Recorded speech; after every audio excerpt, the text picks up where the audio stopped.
Hello, everyone, and welcome to Film Independent Presents Virtual Edition. I'm Rachel Bleemer, Director of Events for Film Independent. And before we get started with today's exciting Q&A, I have to give some love and support to our loyal supporters. Thank you to our incredible lead sponsor, the Hollywood Foreign Press Association, and our screening partner, Vision Media. And with that, I'm honored to introduce our guest moderator today. Please welcome Turner Classic Movies host, Dave Karger. Thank you so much, Rachel. It's my absolute pleasure to be here alongside the director and co-screenwriter of The Electrical Life of Louis Wain, which I hope you all just enjoyed. I am prepared to offer you a staff position. You capture something of the cat, perhaps because you yourself are an outcast. And we've had a governess. I think you're the first person to see that cats are ridiculous, frightened, and brave, like us. Miss Richardson has had an incredibly positive effect on this family. Were you painting something? It's something funny, Miss Wain. Here is Will Sharpe. Hello, Will. Great to see you. Hi there. Thank you so much for having me. So, in addition to your successful acting career, you've also directed a TV series, Flowers, and you've co-directed some feature films. But as I understand it, this is your first solo directorial credit for a feature. What led you to come to the decision that the time was right, and why was it right to have it be with this project? So I guess, Tom and I started out together working on micro budget features. The first was called Black Pond. The second was called The Darkest Universe. And I think we worked out that Black Pond's entire budget was the same as 1 second of Transformers or something like that. And we learned together, we motivated each other, and, but we're our own directors. And so, for I think over 10 years now, we've been doing our own thing. During a lot of that time, I was working on the series Flowers, as you say, and that came to an end after 2 series. And this project was sent to me by Sunny March, Benedict Cumberbatch's company. And I guess there are some projects that you just find yourself thinking about all the time, and it kind of just sucks you into its orbit. And this was definitely one of those projects. I think, like many of you, his pictures, the pictures of Louis Wain, felt familiar to me. I felt certain that I'd seen them somewhere. I hadn't heard him, his name. I didn't know anything about his life story. But immediately I sort of felt taken with his work. I felt like it was interesting how on the surface of it, there were these very innocent, playful tableaux of cats doing often human things like playing badminton or gambling.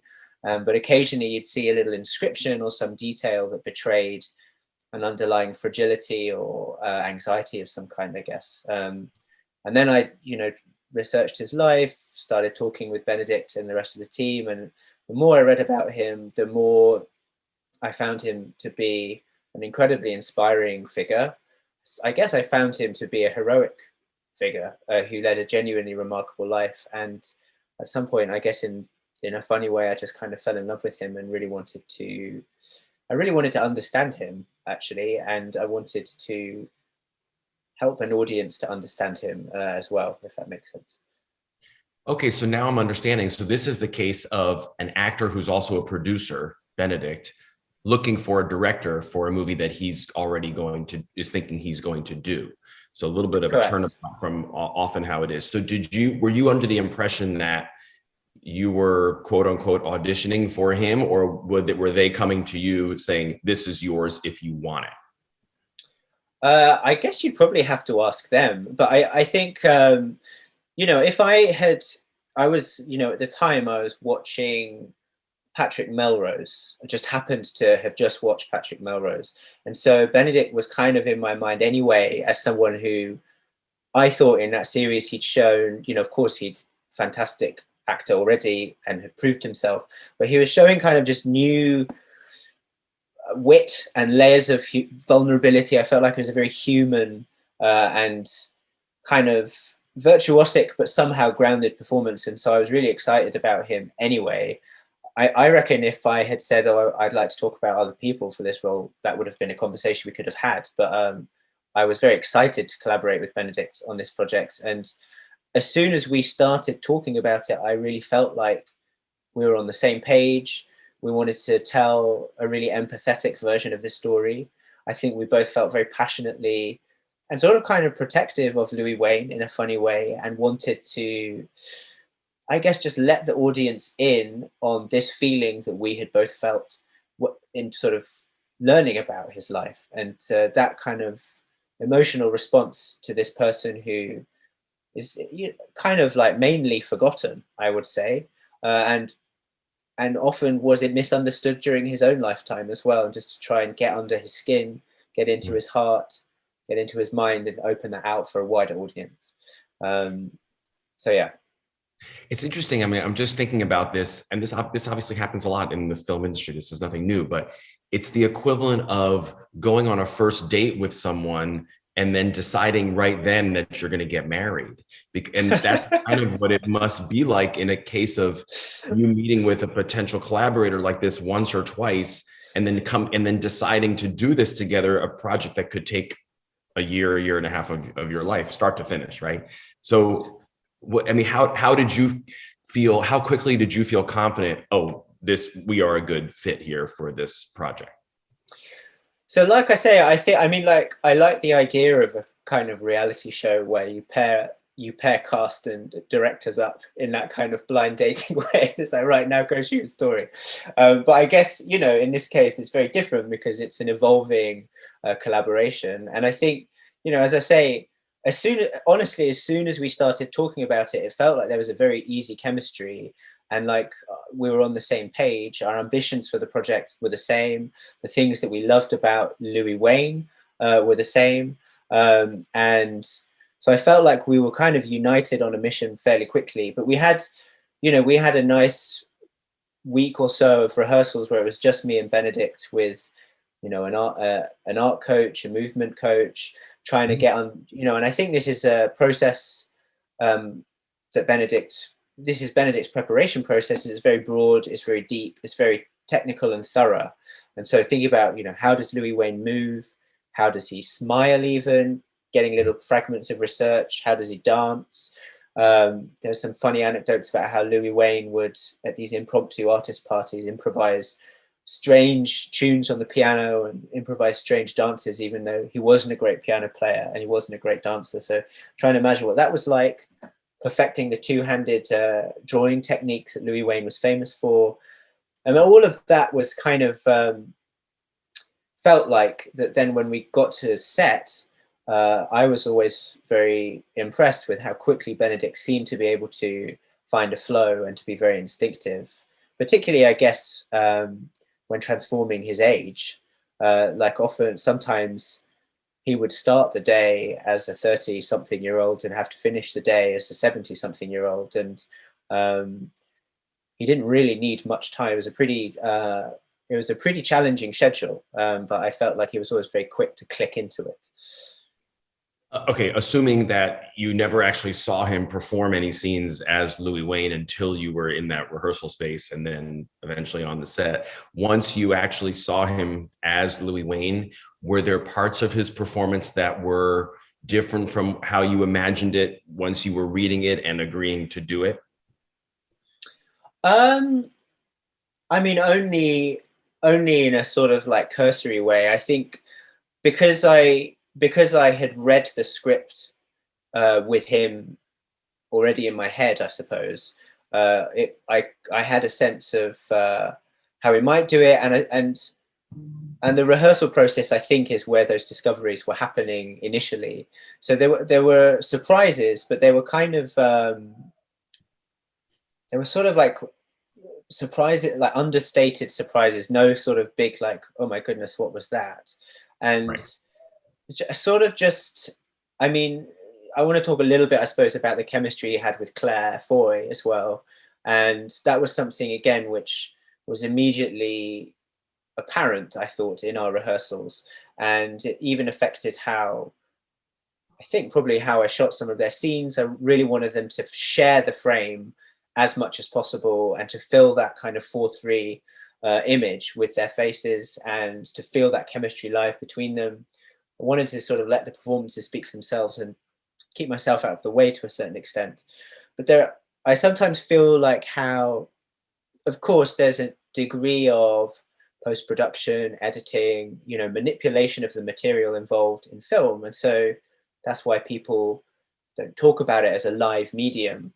But I do feel like there is a really big live aspect to the process of filmmaking, in that sometimes I feel like the director's job, alongside his cast and crew, is to try and kind of create an atmosphere or an environment in which people feel safe enough that they can be open, be vulnerable, and kind of remarkable actual events happen. And there were a few times in the filming of this where, I'd be huddled under a piece of black cloth in the corner of a kitchen or whatever. And I felt like there were some real, actual, remarkable moments taking place, particularly between Benedict and Claire, but also, with Benedict on his own. And one other moment was the scene between Benedict and Adil Akhtar, which is, towards the end of the movie, where Benedict had been in makeup for a while. It's a complicated, prosthetic build. And so I was anxious because we were running out of time, and he kind of showed up. And I remember it was a very windy day, and him and Adil just kind of found this space immediately. And that was one of the I guess many moments where I felt like something was really happening. I mean, one of the things I love so much about the movie, and obviously the subject matter I think calls for it, is just this very one-of-a-kind tone that you manage to sustain through the whole film.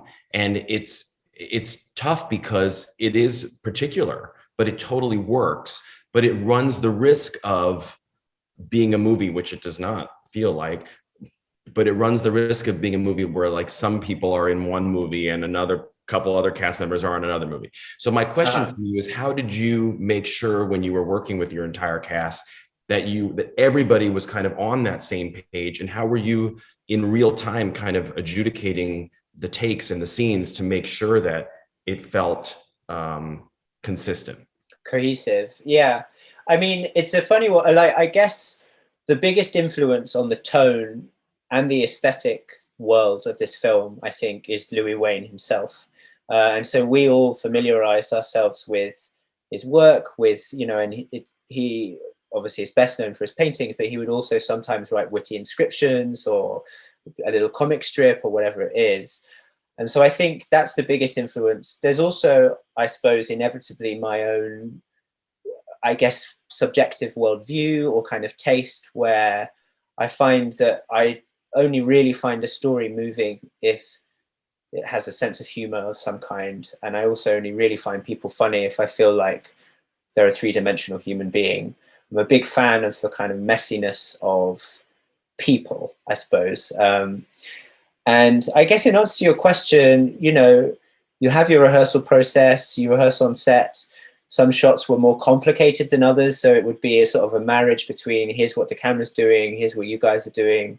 And we just kind of feel our way through it as you would on any set, really. And, sometimes the temperature is affected by how Louis himself is feeling, in the same way that our photography is affected by how Louis himself is feeling. And a lot of this was us trying to give you a kind of privileged access to his brain and to his inner world. We came to call this sort of Wain's world as a shorthand in prep and through rehearsal, but that would also affect it. And so, some people will take bigger risks than others, and it's about sort of, maybe we need to just massage that in a little bit with where everyone else is at. Other times it's about encouraging someone maybe to lean in a bit harder. And it absolutely depends on the scene, and sometimes you get options and you revisit it in the edit and you can sort of calibrate at a later stage. But yeah, it's also an interesting thing, I suppose, on a film as opposed to, for example, in a television series where it's kind of often over a slightly longer period. So people find their levels. You have to do it quite quickly in a film. But I always felt like I was working with kind of absolute pros. So yeah. Given the fact that this movie is a fascinating mix of whimsy and tragedy that coexist like life, did you have the luxury at all in the scheduling of it?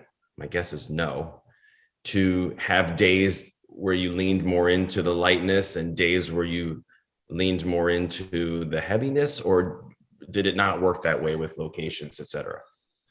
I mean, that's a really interesting question. And so the one thing I'll say is that partly by design, but mainly just by sort of good fortune, we shot all of the Emily and Louis stuff, or most of it anyway, first.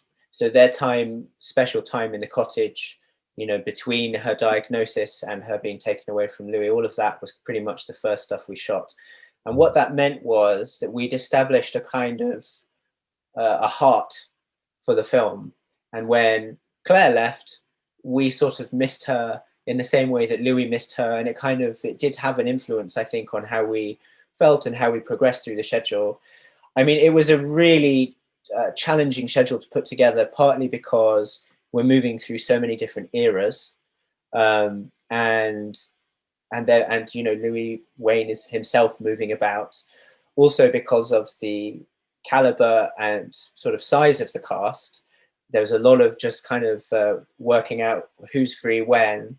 But I did talk with the producer and the first AD about sort of emotional scheduling and kind of trying to think about, well, when we shoot this scene, it would be really good if we had also shot this other scene before we get to it, because it will really inform how that scene plays. And so wherever we could, I always try to sort of think of the schedule as I guess it's part of the same thing I was talking to you about, like trying to create an environment, and part of the environment will be affected by how you arrive there, what have you done in the journey to that moment, and you can't always engineer that, but we definitely had an awareness of it as much as we could.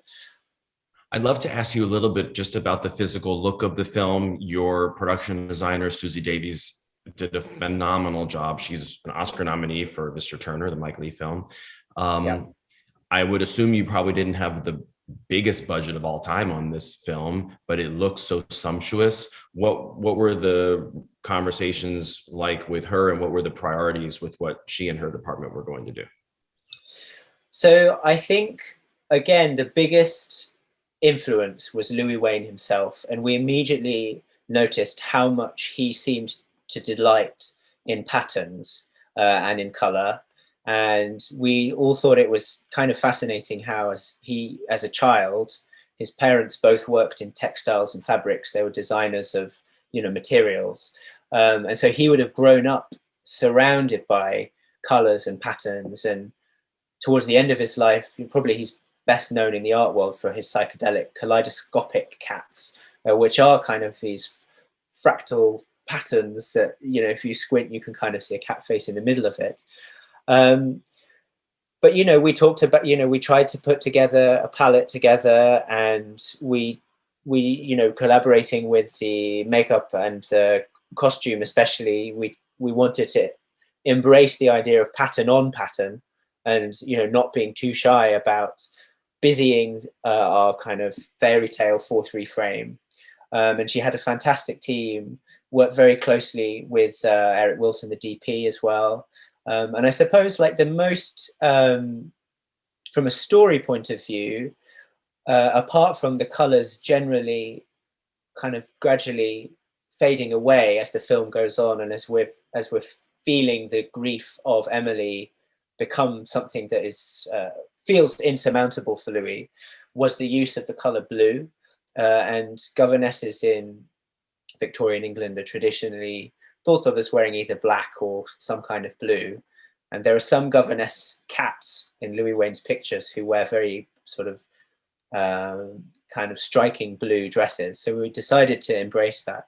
And the color blue becomes this kind of motif, I guess, that carries the spirit of Emily, and there's some interesting choices, like in the cottage that they share, the diamonds in the windows are like sort of multicolored for the majority of it, but in the scene where Emily has died, we changed all the diamonds for blue diamonds, so that even before, you know, it's twigged on some subliminal level, we're feeling that something has happened with Emily. And I guess I'm not expecting people for that to affect people on any level other than a subliminal one.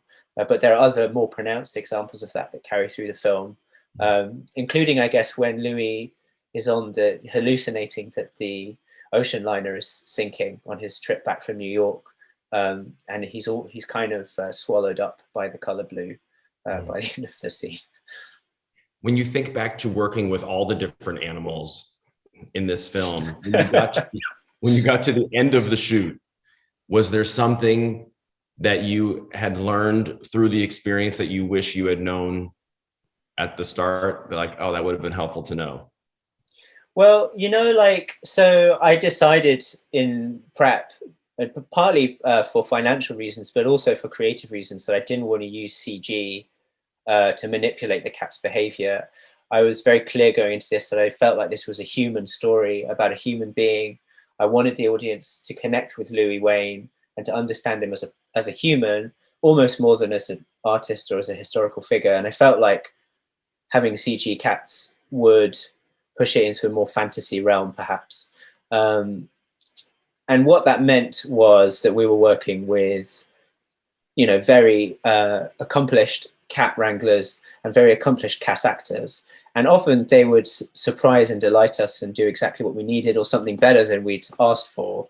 But other times they would do whatever they wanted because they're cats, and that doesn't change on a film set. So I guess I think we all knew it was going to be like that.